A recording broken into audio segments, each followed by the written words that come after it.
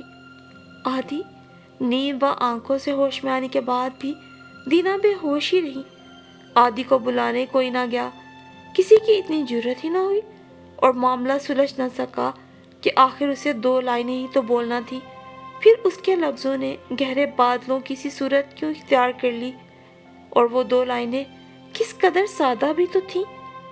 اگر آدھی جو وہ سادہ سی 2 لائنیں بول دیتا تو ڈرامے کے اختتام پر اسٹیج کے پردے گر جانا تھے، لیکن آدھی کے آخری جملوں نے آج کل کے ہر ماں باپ کی آنکھوں سے جیسے پردے ہٹا دیے، خاص کر ان ماؤں کی آنکھوں سے جو در حقیقت اپنا کیریئر بنانے کے لیے، اپنی زندگی اپنی مرضی سے گزارنے کے لیے اپنی ازدواجی زندگی کو بآسانی قربان کر دیا کرتی ہیں، اور آخر میں سارا خسارہ اولاد کے حصے میں آتا ہے، جیسے کہ دینا کا سارا خسارہ آدھی کے حصے آیا تھا، اور آج تک تو وہ خاموش تھا۔ اب آج اگر وہ بولا تھا تو یہ صرف آدھی ہی نہیں بلکہ ان تمام بچوں کی آواز تھی جن کی مائیں اپنی خود غرضی کے باعث ان کی زندگی اور شخصیت کو داؤ پہ لگا دیتی ہیں۔